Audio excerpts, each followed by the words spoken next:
오늘 함께 나누실 말씀 고린도후서 5장 18절에서 21절까지 말씀 우리 함께 교독하시도록 하겠습니다.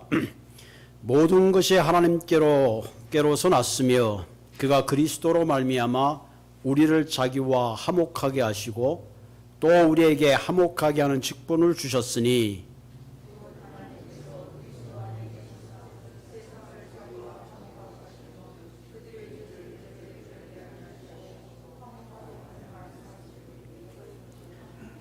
그러므로 우리가 그리스도를 대신하여 사신이 되어 하나님이 우리를 통하여 너희를 권면하시는 것 같이 그리스도를 대신하여 간청하노니 너희는 하나님과 화목하라.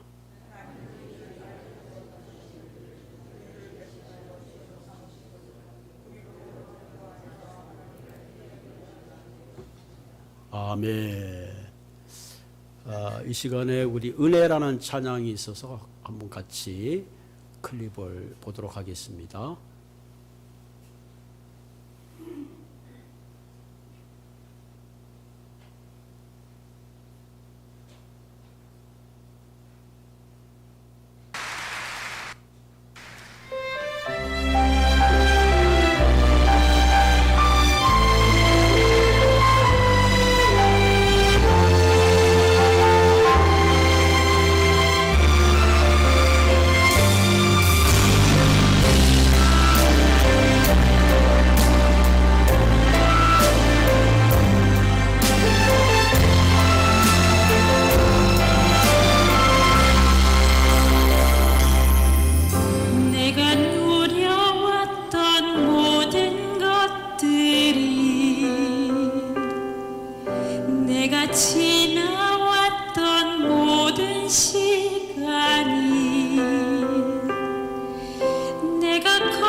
당연한 것 아니라 은혜였소.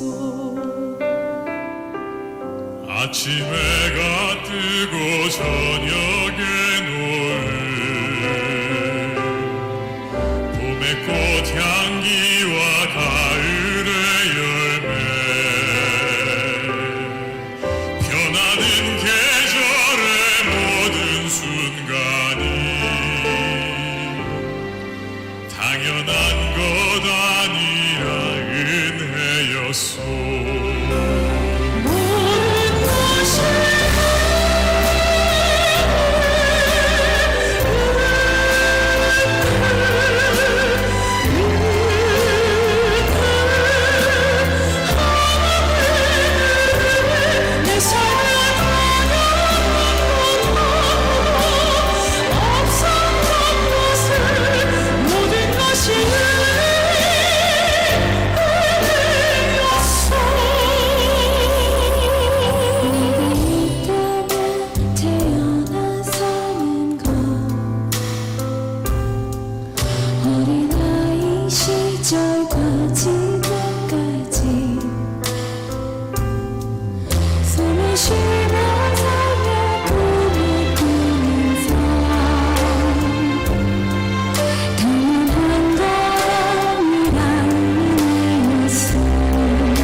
참 모든 것이 다 은혜였어. 우리 이런 마음을 가지고 산다면 뭐 싸울 일도 없고 부딪힐 일도 없고 천국과 같은 그와 같은 삶을 살 수 있을 것 같습니다. 오늘은 설교 제목이 화목케 하는 직분이란 말씀을 가지고 오늘 주님이 주신 말씀을 은혜를 나누려고 합니다. 워싱턴 DC로부터 약 4시간, 4시간 정도 운전하고 가면 린치버그라는 조그마한 그 마을이 있다고 합니다. 그 마을에는 전쟁 기념탑이 있는데 한쪽에 그 린치버그 출신 가운데 한국전에 참여했던 군인들의 이름이 새겨져 있다고 그럽니다. 그리고 그 중앙에는 다음과 같은 글귀가 적혀 있다고 합니다. I now know that. 지금 나는 깨달았다. Wars do not end wars. 전쟁은 결코 전쟁으로 끝낼 수가 없다. 참 곱씹게 하는 말인 것 같죠? 전쟁은 또 다른 전쟁을 불러올 뿐이지 결코 전쟁은 평화를 가지고 올 수가 없습니다. 전쟁을 종식시키는 방법은 서로가 화목하고 양보하고 멈추어야 합니다. 지금 우크라이나 사태를 통해서 지금 4차 회담까지 가고 이제 앞으로 계속 장기화될지 어떻게 될지 우리가 주목하고 함께 기도하고 있습니다. 전쟁으로는 절대로 평화를 가지고 올 수가 없습니다. 그런 의미에서 오늘 다시 한번 우리가 화목한다는 게 무엇인가 하는 것을 깊게 묵상했으면 좋겠습니다.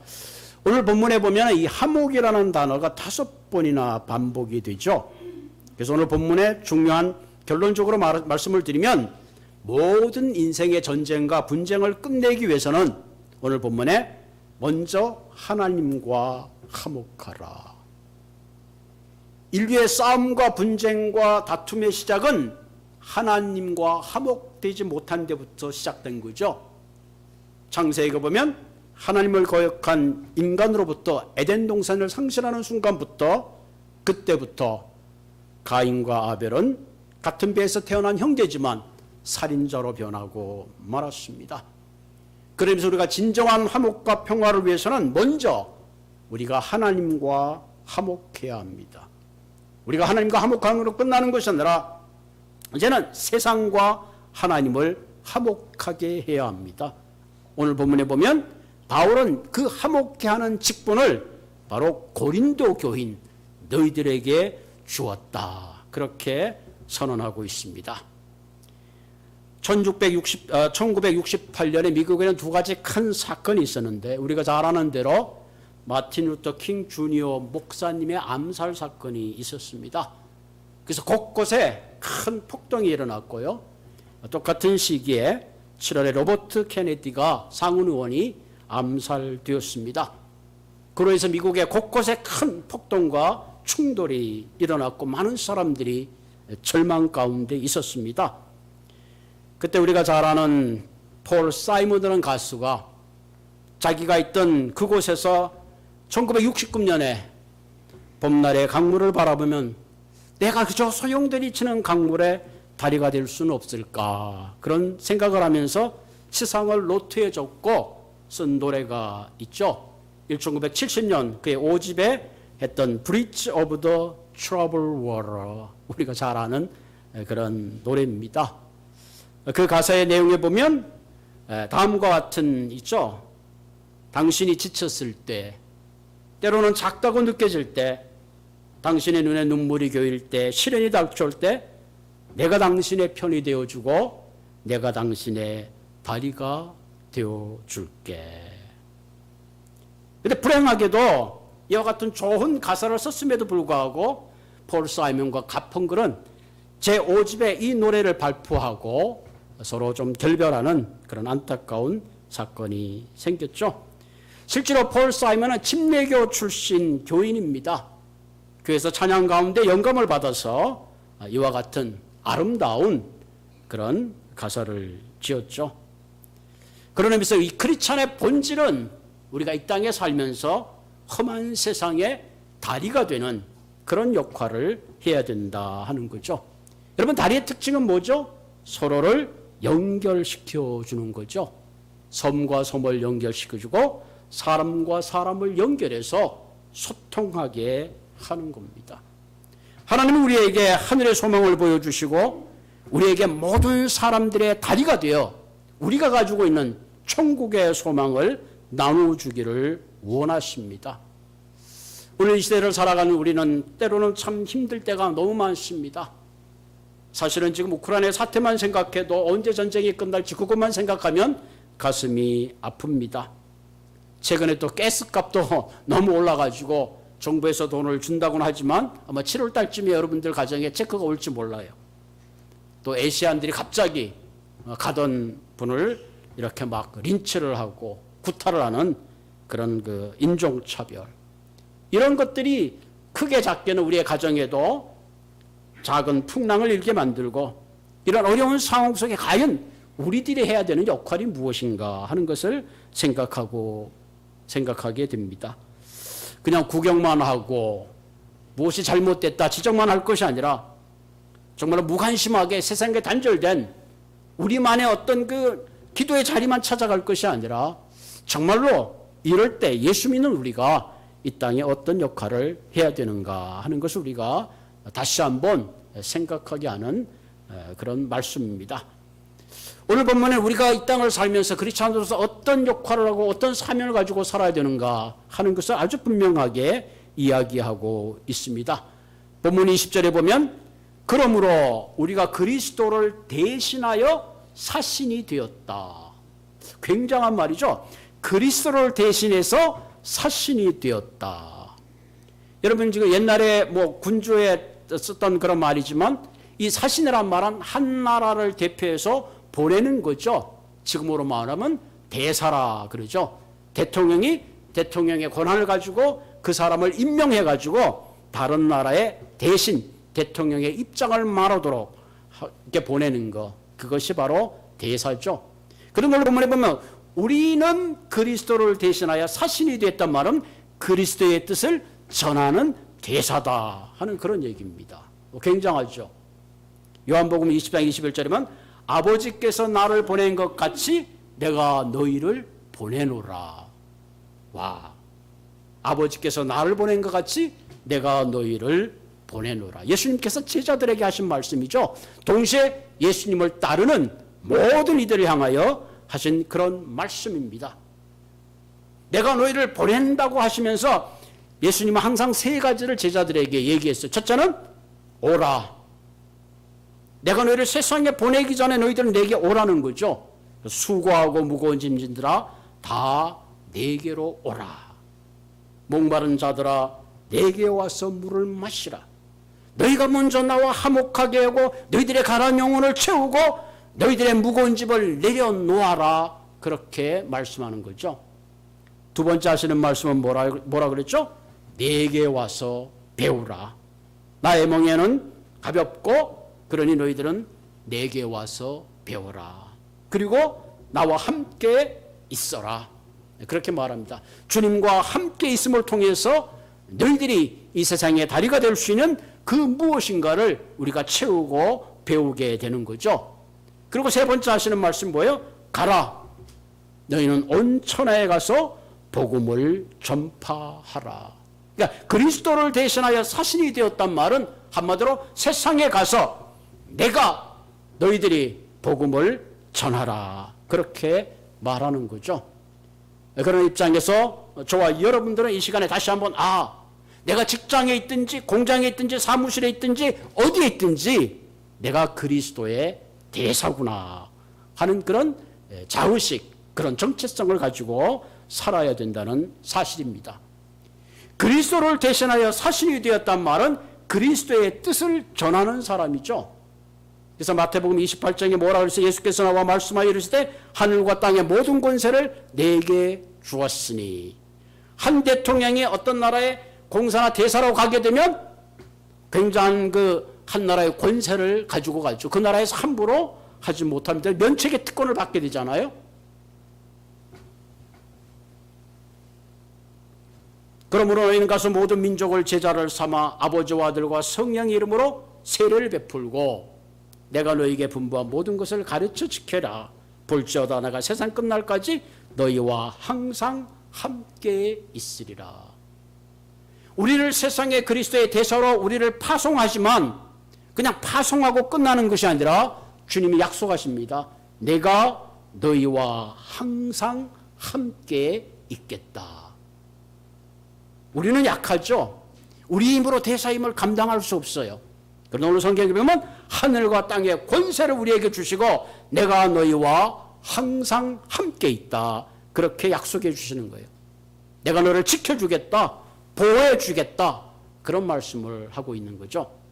그렇기 때문에 우리는 그리스도의 대사로서 이런 특권도 누리지만 동시에 책임도 있어요. 어떤 책임이 있습니까?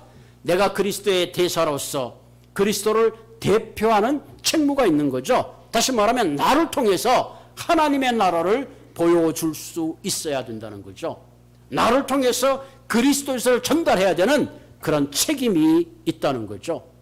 한 나라의 대사가 그 나라의 뜻을 제대로 전달하지 못하면 대사로서의 책임을 제대로 감당할 수가 없는 겁니다. 그렇기 때문에 언론이나 대사가 얘기할 때는 내 뜻과 내 사상을 얘기하는 것이 아니라 자기를 보낸 그 나라의 그 대통령이 어떤 뜻과 그 나라가 어떤 사상을 갖고 있는가를 전하는 거죠. 그런 의미에서 우리는 그리스도의 대사로서 이 땅을 살아가면서 내 뜻과 내 주장을 주장하는 것이 아니라 내게 부탁하신 그리스도의 뜻과 그분의 꿈을 나눌 수 있어야 된다는 사실입니다. 그럴 때에 우리는 그리스도의 대사로서의 사명을 잘 감당하게 됩니다. 자, 그렇다면 우리가 험한 세상 살아가면서 내가 그리스도의 대사로 살아가기 위해서는 무엇이 필요한가? 첫째는 화목해 하는 심령이 필요하다. 여러분, 화목한 심령이 내 안에 있어야지 화목한 것을 나누어 줄 수 있어요. 내 마음이 불안하면 우리는 절대로 평화를 나눌 수 없어요. 내 마음에 평화가 있을 때에 평화를 나누어 줄 수 있어요. 내 마음이 깨어져 있는데 절대로 화목을 나누어 줄 수 없습니다. 그렇기 때문에 우리는 먼저 이 시간 내 자신이 하나님과 화목하고 내 안에 그리스도의 화목으로 가득 찰 때에 비로소 우리는 화목을 나눠줄 수가 있는 거죠. 그래서 본문 18절에 보면 모든 것이 하나님께로부터 났으며 그 전에 우리가 17절에 보면 그런즉 누구든지 그리스도 안에 있으면 새로운 피조물이라 이전 것은 지나갔으니 보라 새 것이다. 너희들이 새로운 존재가 되었다는 것을 말하는 거죠. 너희들이 새로운 존재가 된 것이 하나님으로부터 왔다는 거죠. 그가 그리스도로 말미암아 우리를 자기와 화목케 하시고 또한 화목케 하는 직분을 주었다. 어떻게 우리가 화목케 하는 직분을 감당할 수 있느냐? 주님께서 먼저 우리를 하나님과 화목하게 하셨다. 화목의 시작은 그리스도의 사랑도 구원도 언약의 말씀도 시작은 먼저 하나님이 우리에게 화목의 손을 내미신 것입니다. 그 화목의 손이 뭐예요? 바로 예수 그리스도입니다. 예수 그리스도를 통해서 하나님과 분리되었던 우리가 저주에서 심판 가운데서 자유자로 그리스도의 축복과 권세 안에 들어오게 되는 거죠. 모든 인간의 마음은 깨어져 있어요. 그래서 죄와 상처로 인해서 참된 평화를 누리지 못하는 거죠.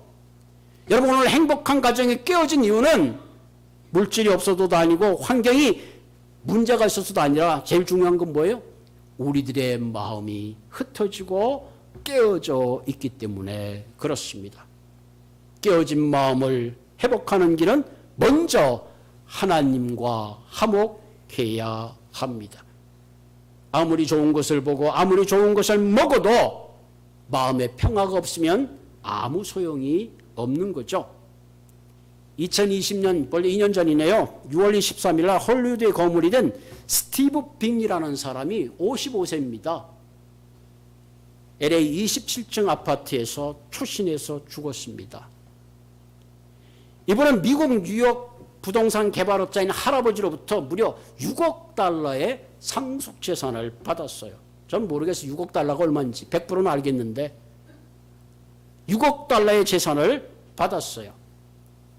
근데 이분은 그 대통령과의 친분도 있고 억만장자와 수많은 여성들에게 둘러싸여 남부럽게 없는 그런 삶을 사는 것처럼 보였지만 결국 그 내면의 우울증과 깨어진 마음을 회복하지 못하고 결국은 27층에서 자신의 몸을 던질 수밖에 없었습니다. 마음이 깨어지면 그 어떤 것도 아무 소용이 없습니다. 그러면서 우리는 다시 한번 내 마음의 함옥을 가로막고 있는 죄악들, 먼저 하나님과 해결해야 될 그런 문제들을 하나님 앞에 해결해야 합니다. 요한복음 22장 21절에 보면 너는 하나님과 화목하고 평화하라. 그리하면 복이 내게 임하리라. 우리가 복된 삶, 축복된 삶을 사는 가장 첫 번째 조건이 뭐냐? 너는 하나님과 화목하라. 하나님과 화목하지 않고는 절대로 우리의 마음의 평화를 누릴 수도 없고 내 삶의 축복을 우리는 얻을 수가 없는 겁니다. 우리가 예수를 믿으면서 내 안에 평화가 없고 내 안에 천국의 확신이 없는데 어떻게 사람들을 천국으로 이끌 수가 있겠습니까? 그런 의미에서 우리는 먼저 주님과 화목해야 합니다. 혹 이 시간에 내 마음을 붙잡고 있는 내가 주님과 화목하게 하지 못하는 그 걸림돌이 무엇인가? 그것을 여러분들이 곰곰이 생각하시고 그것을 먼저 하나님 앞에 내어놓고 그것을 먼저 십자가 앞에 처리하시는 한 분 한 분 되시기를 주님의 이름으로 부탁을 드립니다. 두 번째 우리가 화목하게 필요한 것은 바로 화목의 언어가 필요합니다. 내 마음이 화목한 심령이 있으면 화목한 언어가 튀어나오게 되어 있습니다. 본문 19절에 보면 곧 하나님께서 그리스도 안에 계시사, 본문을 좀 띄우시죠. 19절. 19절 보면 곧 하나님께서 그리스도 안에 계시사 세상을 자기와 화목케 하시며 그들의 죄를 그들에게 돌리지 아니하시고 뭐요? 화목케 하는 말씀을 우리에게 부탁하셨다. 너무 이 제목에 참 내가 뭔데 하나님이 우리에게 화목케 하는 말씀을 부탁하셨다. 오늘 본문에는 하나님은 죄를 알지도 못하는 예수 그리스도를 화목 제물로 말미암아. 사실 예수님은 죄가 없으시잖아요. 내 죄 때문에 그리스도께서 화목의 제물이 되심으로 말미암아 이제는 우리가 하나님과 화목됐으므로 하나님께서 우리에게 화목의 말씀을 이 화목의 말씀을 부탁했다는 건 뭐예요? 우리에게 복음을 부탁했다. 우리가 잘 아는 요한복음 3장 16절에 보면 하나님이 세상을 이처럼 사랑하사 독생자를 주셨으니 이는 그를 믿는 자마다 멸망치 않고 영생을 얻게 하려 하심이라. 영생을 얻게 하려. 영생을 얻는데 문제가 되는 건 뭐예요? 죄를 처리하지 않고는 영생의 길을 얻을 수 없는 거예요. 그 죄를 처리하기 위해서 죄 없으신 예수님이 내 죄를 대신해서 죽을 수밖에 없고 내 죄의 문제를 해결하신 겁니다. 하나님과 화목할 수 없는 존재인데 예수 그리스도를 통해서 우리는 하나님과 먼저 화목되게 하신 거죠. 그렇기 때문에 그리스도와 화목된 우리는 더 이상 부정적인 언어가 아닌 화목의 언어를 사용하게 되고 우리의 언어가 바뀌어질 수밖에 없는 거죠. 부정적인 삶이 긍정적인 삶으로 바뀌어지는 거죠. 판단하고 정죄하던 우리가 그들을 용서하는 마음으로 바뀌는 거죠. 미움의 언어가 사랑의 언어로 바뀌고 분쟁의 언어가 평화의 언어로 변화하는 겁니다. 여러분, 말은 굉장한 힘이 있어요. 말이라는 게 한번 이렇게 뱉고 나면 쓸어 담을 수가 없습니다. 하나님은 말씀으로 천지를 창조하셨고 예수님도 이 땅에 사역하실 때 말씀으로 사역을 했죠. 풍랑아 잠잠하라 하고 말씀하는 순간에 풍랑이 잠잠했어요. 38년 된 병자에게 내 창을 들고 걸어가라. 그때 그가 일어나서 걸어갔습니다. 우리가 잘 알죠. 죽은 지 나흘 된 나사로가 걸어온 나오라는 예수의 말씀에 그런 붕대를 감고 일어나서 무덤에서 걸어 나왔습니다. 이처럼 말씀에는 능력이 있는 거예요. 다시 말하면 이 말씀을 부탁했다는 것은 이 능력의 말씀을, 그 권세의 말씀을 선포하며 살도록 우리에게 말씀하신 거죠. 그러면서 우리의 언어는 낙심한 자를 세우고 아픈 사람을 위로하고 절망한 자들에게 소망을 심어줄 수 있어야 합니다. 아무리 악한 사람일지라도 그 사랑의 언어를 통해서 얼마든지 우리는 변화되는 사건들을 경험하게 됩니다. 데이빗 윌컬슨 목사님이 쓴 책 가운데 The Cross and the Switchblade라는 책이 있고 이게 영화로도 나왔습니다. 뉴욕에 청소년들이 있는데 한 5명이가 되는 청소년이 한 청소년을 그냥 칼로 찔러서 무자비하게 죽었습니다. 그래서 이들이 뉴욕에서 재판이 열리고 그 청소년에게 이제 재판을 하게 됐어요. 이와 같은 뉴스를 접한 이 데이빗 윌컨슨 목사님은 펜실베니아에서 시골에서 목회를 하고 있던 목사님이에요. 그 기사를 접하고는 그리와 엄청난 거리에 400마일 이상을 차를 타고 와가지고 그 법정에 갔습니다. 그 장면을 지켜보면서 저 아이들의 미래를 생각하면서 가슴이 아팠어요.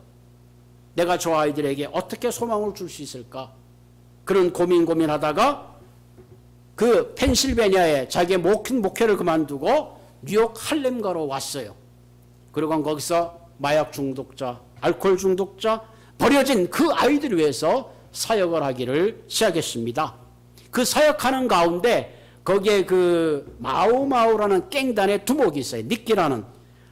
그 사람이 있는데 그 사람을 찾아가서 몇 번이고 대면하려고 그랬지만 잘 만날 수도 없고 처음에는 만났을 때 이 데이빗 목사님 얼굴에 침을 뱉었어요. 두 번째 찾아갔을 때는 머리에다 총을 겨누었어요. 그는 갈 때마다 꼭 이렇게 얘기했습니다. Jesus love you, 니키. Jesus love you, 니키. 그때 니키가 이렇게 말합니다. 더 이상 러브라는 말 하지 마세요. 내가 제일 싫어하는 말이 러브라는 말입니다. 이 니키는 8살 때 어머님께 버림을 받으면서 2가지 결심을 했습니다. 나는 절대로 사랑하지 않는다. 나는 절대로 울지 않는다. 그래서 이 흑인의 대목이 캡틴이 있고 얘는 백인의 대장입니다. 그래서 하루는 이 니키 목사님이 그 뉴욕에 허름한 건물을 얻어가지고 거기서 집회를 하게 됐어요. 그때 이제 흑인과 백인이 얘기하기를 패싸움하는 청소년, 야, 우리가 바깥에서 공원에서 패싸움을 하니까 막 서로 도망가고 어려우니까 닫힌 공간에서 한번 결판을 내자. 니들이 이기든지 우리가 이기든지 한번 해보자. 그리고 집회를 하는데 한쪽에는 흑인 깽단이 앉고 한쪽에는 백인 깽단이 앉아서 목사님의 설교를 듣고 있습니다. 그 데이빗 목사님이 열심히 막 설교를 하는 거죠. 하나님은 너희들을 사랑하신다. 십자가 너희들이 무슨 일을 하든지 하나님은 너희들에게 아무것도 묻지 않으신다. 그러면서 막 그 사랑의 설교를 합니다. 그때 그 니키는 그 하나님의 그 설교를 들으면서 그 마음에 성령의 감동이 왔어요. 그 순간에 그 흑인 대표되는 깽단 애가 일어나가지고 목사님께 와가지고 무슨 쓸데없는 소리야. 그리고 칼로 덤벼들려는 그 찰나에 그것을 만류합니다. 그리고는 이 니키는 그 자리에서 하나님의 그 성령의 은혜를 가지고 다시 거듭나게 되죠. 그래서 오히려 그 패싸움을 한 게 아니라 그때 하나님의 성령이 놀라운 그 은혜로 말미암아 그가 가지고 있던 스위치 블레이드 이렇게 잭나이프 같은 거 있잖아요. 그걸 목사님께 주고 성경책을 가지고 그 뉴욕 할렘가의 또 다른 복음자로 거듭났다는 그런 내용의 이야기입니다. Jesus love you라는 그 한마디가 그의 인생을 변화시켰다는 놀라운 사실입니다. 오늘 이 시대에도 도저히 안 될 것 같은 사람이 있다 할지라도 Jesus love you라는 이 사랑의 표현, 이 사랑이 그 냉혹한 마음을 녹여주는 놀라운 능력의 말이 된다는 사실입니다. 오늘도 주님은 우리 애들에게 화목해 하는 말을 부탁했습니다. 여러분, 교회라는데 사람이 모인 데는 늘 말이 많아요. 우리가 어떤 말을 하는가 하는 것이 대단히 중요합니다. 칭찬의 말, 격려의 말을 하는 게 좋습니다. 상처의 말, 공격적인 말은 주님이 우리에게 부탁하신 말이 아니에요. 우리 이 말씀을 생각하면서 화목해 하는 사람은 절대로 사랑의 언어를 사용하는 사람입니다. 그러므로 우리의 언어가 척박한 세상에 살지만 진정 화목해 하는 언어를 통해서 하나가 되시는 진정한 변화를 주는 그런 삶이 되시기를 주님의 이름으로 부탁을 드립니다. 세 번째 우리가 화목케 하는데 필요한 것은 화목의 사역이 필요합니다. 여러분, 그리스도의 대사로서 먼저 우리가 화목하고 화목의 언어를 사용하지만 실제적으로 화목케 하는 일이 없으면 화목케 하는 역사가 일어나지 않습니다. 오늘 본문 18절에 보면 우리에게 화목케 하는 직분을 주셨다. 직분이란 말은 여기에 보면 디아코니아란 말을 썼는데 이것은 사역이란 말로 번역이 되죠. 섬김. 여러분 식당에 가면 웨이트리스가 딱 준비하고 있다가 그 사람을 서브하는 그런 의미입니다. 여러분 누가복음 10장에 보면 예수님께서 갈릴리 한 마을에 들어가는데 마리아와 마리아가 열심히 그 손님 맞을 준비를 하죠. 그때 마리아가 바깥에서 막 음식을 준비하죠. 그러면 40절에 보면 준비하는 일이 많아. 이것이 바로 디아코니아. 여기서 말하는 이 직분을 말합니다. 이 직분을 누군가를 서브하고 준비하기 위해서는 낮아지고 섬기고 희생이 반드시 필요합니다. 누구를 섬기기 위해서는 자신의 희생이 없이는 우리가 섬기는 것이 불가능하죠. 초대 한국 기독교에 왔던 많은 선교사님들이 많은 섬김의 삶을 살았습니다. 한국에 가면 양아지나라는 그 초대 선교사들이 왔던 묘지가 있습니다. 한국에 가보면 저도 가봤는데 어떤 데가 초대 선교사 묘지가 있고 그 옆에는 그 가족, 어린아이 한 3살 혹은 7살 되는 아이들의 묘까지 있어요. 왜? 한국에 선교하러 왔는데 문화가 다르고 환경이 달라서 그 아이들이 그만 풍토병으로 죽고 말았습니다. 그럼에도 불구하고 그들이 그곳에서 계속 선교하고 섬길 수 있었던 가장 중요한 것이 뭔가? 하나님이 주신 섬김의 직분 때문에 그런 거죠. 얼마든지 안전한 땅으로 돌아갈 수 있지만 그들이 거기서 희생하고 섬겼기 때문에 오늘날 한국은 많은 소망 가운데 그리스도의 은혜 가운데 들어가게 된 것을 우리가 보게 됩니다. 21절에 보면 하나님이 죄를 알지도 못하신 이를 우리를 대신하여 죄로 삼으신 것은 우리로 하여금 그 안에서 하나님의 의가 되게 하려 하심이라. 우리가 이런 얘기를 많이 했잖아요. 주님께서 나를 위해 십자가에 돌아가심으로 내가 그것을 믿을 때 우리는 의인이 됐다. 맞는 말입니다.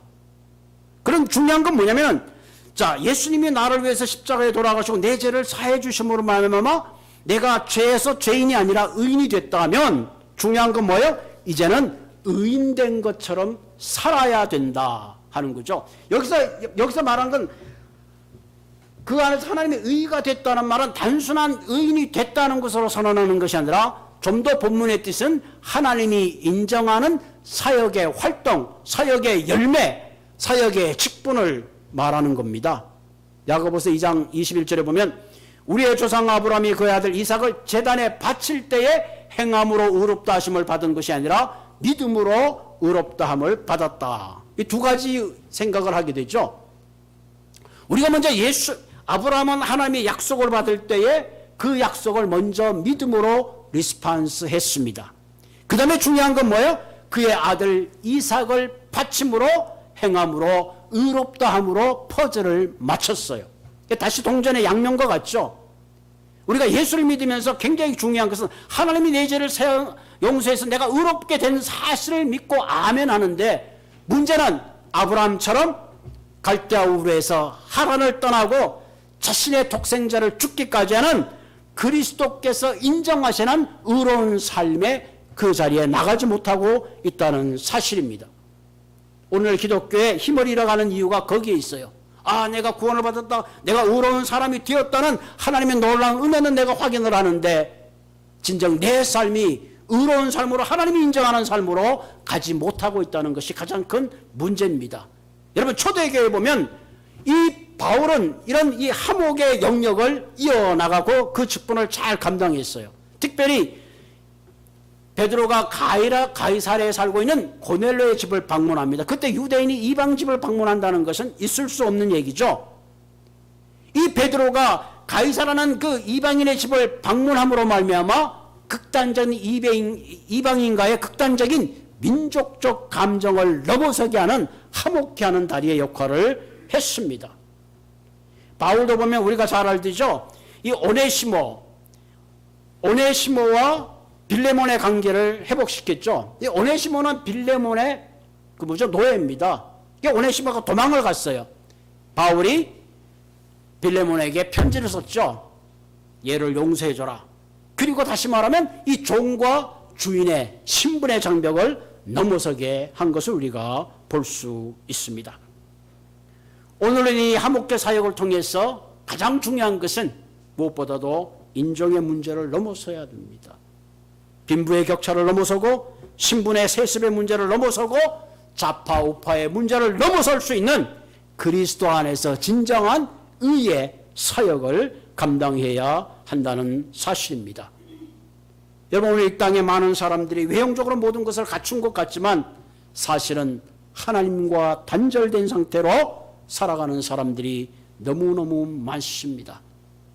그래서 때때로는 절망하고 때때로는 지쳐있는 영혼들을 향하여 먼저 우리가 하나님과 화목하고 먼저 그 사랑의 언어를 통해서 하나님이 우리를 불러주신 대사의 직분, 화목케 하는 직분을 감당해야 될 줄로 믿습니다. 이것은 결코 우리의 힘만으로 되지 않습니다. 먼저 내가 늘 주님 앞에 내 자신이 드려지고 내 안에 그리스도의 화목으로 채워질 때에 우리는 진정한 이 땅에서 그리스도의 대사로서의 사명을 잘 감당할 수 있게 되기를 바랍니다. 이 말씀을 생각하시면서 내가 그리스도의 대사로 있구나. 내 삶이 어디에 가 있든지 어디에 소속되어 있든지 정말 이 땅에 하나님과 천국을 연결해 주시는 진정한 아름다운 다리로서의 삶을 사시기를 주님의 이름으로 부탁을 드립니다. 같이 기도하겠습니다.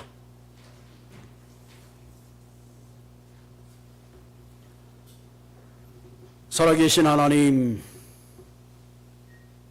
주님께서 나를 위하여 돌아가셨다는 그 엄청난 사실, 그 은혜는 기억하는데 내가 하나님의 자녀되고 의롭게 된 그런 하나님의 대사로서의 삶의 책임과 그 삶을 살아내지 못한 것을 주님 용서하여 주시옵소서.